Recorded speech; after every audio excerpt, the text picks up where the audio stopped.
Hi everyone, it is Krista from Krista's Quilting Services, and I am here with our week 2 videos in the design along. Week 2 has a 4-part instructional series. The first 2 parts are breaking down the math and assembly for the individual blocks that you might have designed. And the 3rd and 4th parts in that series go over figuring out the fabric requirements that you will need for the quilt that you designed. I also have a couple of bonus videos included. One is an intro video to the whole week 2 set, and the other goes over a few terms and shows what those actually look like with fabric. It's time to get your graph paper coloring and drawing of what you want your quilt to look like.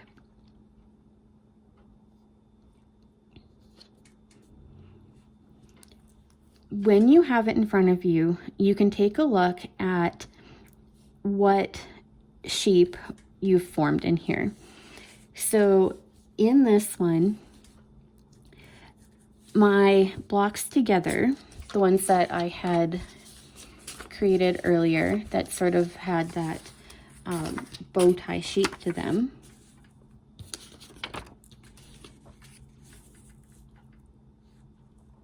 So these are shown in here. So in the larger sense of this quilt drawing, I can see how many times I want this to repeat going across. And I had decided on 5 of them. So this next part is deciding how big you want your quilt to be. When deciding the size of your quilt, you want to keep in mind who is it for and what is the purpose of the quilt. Some quilts go on beds, some quilts go on the couch. Some quilts might hang up on a wall and they're going to be a lot smaller. This quilt is going to go probably to a younger child, and I don't want it to be that big. Maybe I'm thinking about 50 by 60.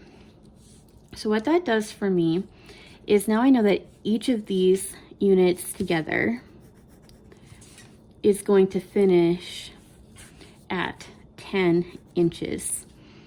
And this 10-inch unit that creates the shape has 4 blocks in it, or 4 larger blocks. So dividing that in half, I know that each of these needs to be altogether 5 inches each. I'm ready to figure out how I need to cut each piece for my quilt.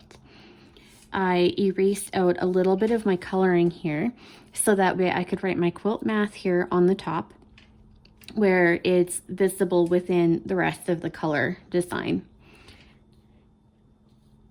Knowing that this whole unit is supposed to complete at 10 inches means that splitting it in half into these 2 blocks, this needs to finish at 5 inches. And that quilt math rule, add 1/2 inch for your seam allowance. So I am cutting each of these squares, both of them, at 5.5 by 5.5. The next part is now assembling these smaller pieces together to create my bigger block. So just like before, it's going to have a small colored square, and this square, we'll just say it's going to be white in the background. And because this is only half of the width of my finished block, this is going to be a 2.5 inch finished square, because half of 5 inches, our math first begins with a finished size, and then we add in the seam allowance.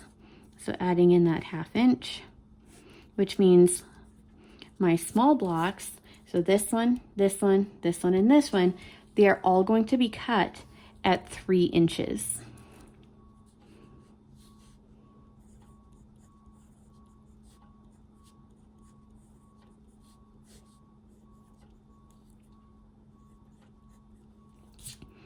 Okay, and now I have one rectangle of my background square. And I know my rectangle is only half as wide as this block. So half of 5 inches, because we start with the finished size, is 2.5 inches. And then we add in for that seam allowance, at 1/2 inch. When this is finished, so the first seam allowance is going to with this piece will happen here. However, when it gets sewn into the next block on this side and this side, the other part will come off. Or sorry, to this part here, and then on this side, that other part will come off.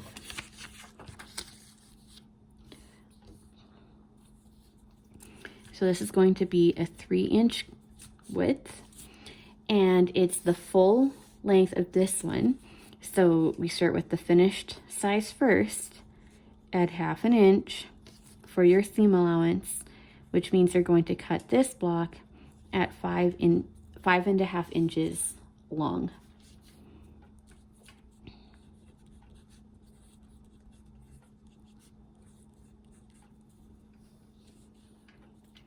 And because these two pieces are identical, it's going to have the exact same cutting measurements as this block over here. The next step is going to be moving into figuring out how many blocks we need to assemble. So let's start with the red, just because this is red. However, these measurements are the same and the assembly is the same for every single one of these blocks. So I'm going to count how many times I need to make that red block. So 1, 2, 3, 4, 5 times.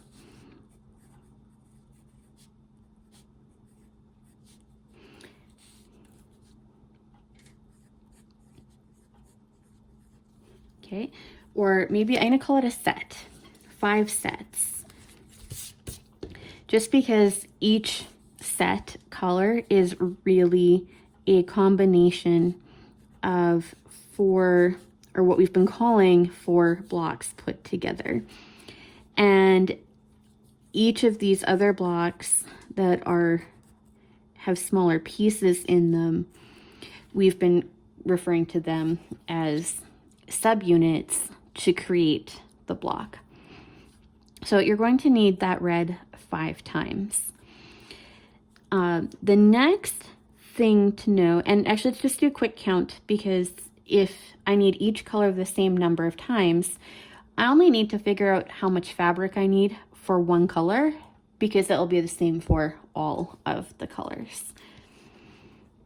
So red, let's go with green. 1, 2, 3, 4, 5. 5 of these greens.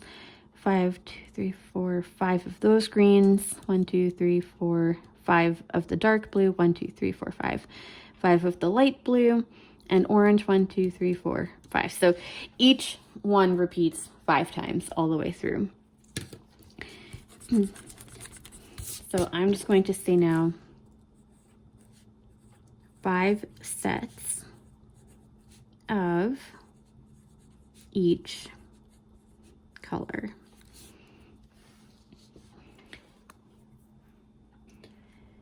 So let's assume that you're going to purchase fabric off of a bolt for this particular section. And that bolt, we're going to assume that we can only get 40 inches of usable material from it. So to figure out how much we need, because it's going to be 40 inches in its width this way, and then we can get length. And this is what we are figuring out next. So we're going to start with this block here. I know that I need 2 of them for each of these shapes. So 5 sets of them times 2 of those larger blocks is 10. So I need 10 of these. And we had already figured out that if you were to cut, if you actually had 44 inches of usable fabric, you could put 8 of these across in a row. So there's still not enough anyway to get away with just one 5.5 inch length of fabric. You will need to have 2 sets of that. And assume that you're only going to get 7. So you'll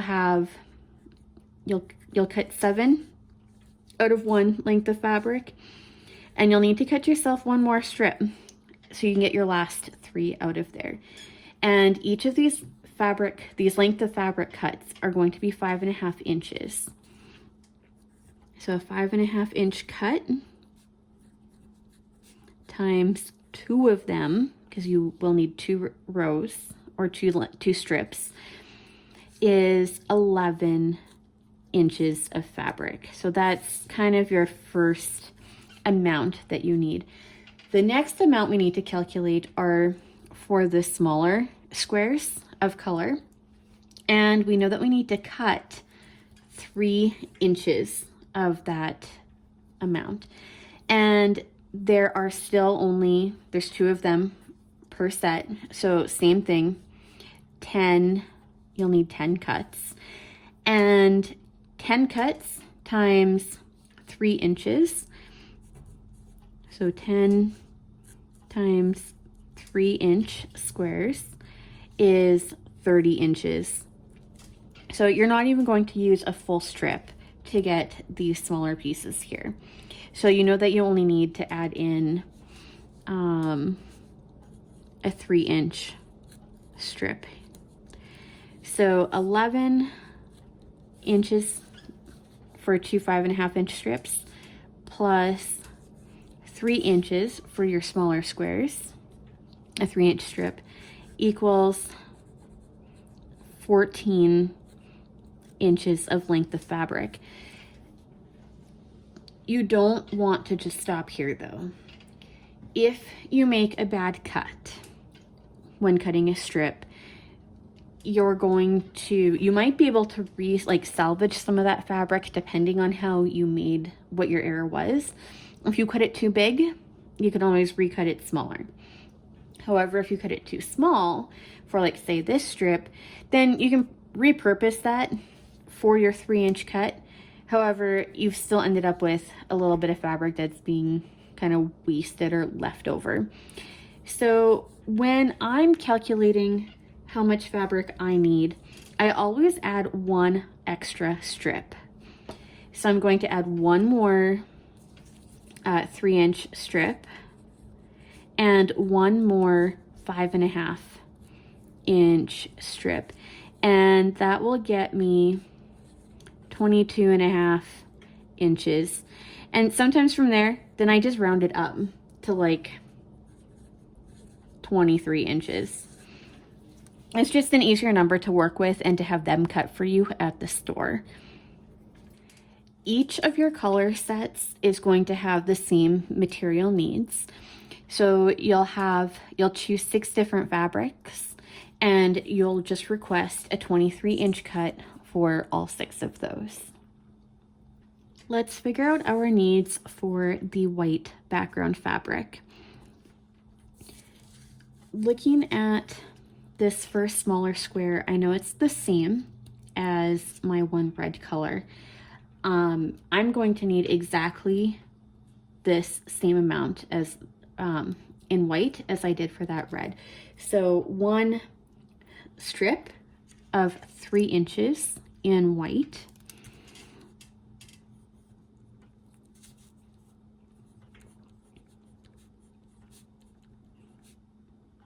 And I'm just going to label my background as that.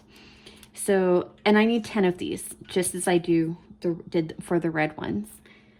So I know that I just need 1 strip because I'm going to get all that I need from here. And the next one, this strip here is the rectangle is 5.5 inches in height and 3 inches in width. Whenever you're working with something that's longer, it's always ideal to cut the long side on that length of fabric. So we're going to cut a 5.5 inch strip.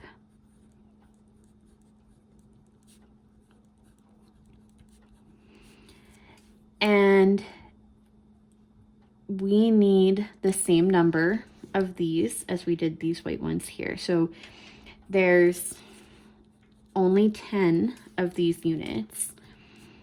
And each of these units, when you subcut that width, it's a 3-inch cut. So you're going to land with 30 inches used out of your potential 40-inch strip. So times 10 units. And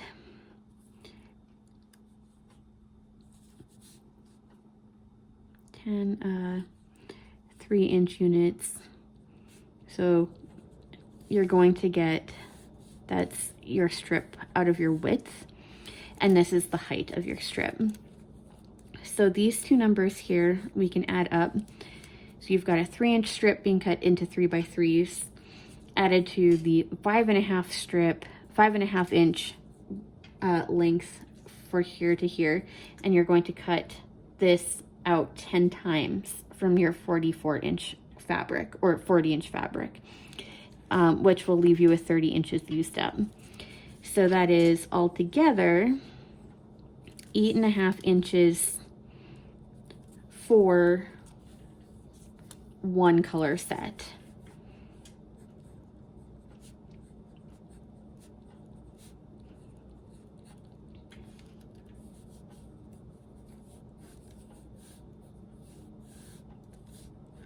Okay, we next need to count how many color sets that we have. And in my quilt, there are 6 of them. So 6 sets times 8.5 inches, because each color set's 8.5. And that ends up being 6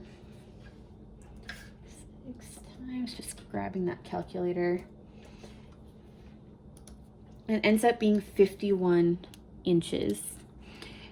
So if I walk into the fabric store and request white background fabric, I'm going to need to tell them at minimum I need 51 inches. But just like before, when we talked about accounting for the potential of a mistake when cutting, I would get another 8.5 inch set just in case. So let's add 8.5 inches of backup fabric to that total, and that gets us 59.5 inches. And it's always a good idea, round up. So you don't need to tell them to be specific to the 1/2 inch. Just ask for 60 and they will happily cut that out for you. The main points when you're going to figure out this math for your own quilt are to look at repeating sets, and then making sure that you know how many of them that you can fit across that whole width of fabric. And if it's going to exceed the width of fabric, how far will it go into the next one? And then you'll add the number of strips that you need at how big you have to cut those strips to get your fabric totals. The best place to get some help with your quilt math if you're having trouble, or even if you're looking for a double check on it, is to make sure that you are in the Beginner Quilt Design Facebook group. And there will be lots of people there, myself and some other quilters who are maybe a little bit more experienced with this, that can help you out and give you a confirmation on how much fabric that you will need. Some concepts like seam allowance and understanding the length and width of fabric are better understood when actually working with the fabric itself, because we're not quite there yet with sewing everything together for you to actually do it. I'm going to add in a couple of other videos demonstrating blocks being sewn together to help explain that seam allowance and as well as showing you larger pieces of fabric, how it comes off of the bolt, so you can better understand things like that width of fabric, what that means, and then the length of fabric. This was my part 1 quilt, and each of the blocks that we worked on here are blocks that either work in being multiplied by 2 or being divided by 2. The next set, part 2, is going to work on those quilt blocks that work in thirds. So we're either multiplying everything by 3 or dividing everything by 3. If you are still needing a little bit more help with quilt math, or wanting to expand your understanding on it, if you chose a quilt block that worked in multiplying or dividing by 2, and want to either know how things work in multiplying by 3s, or just need to have all of this reinforced one more time, you can go ahead and watch that part 2 video.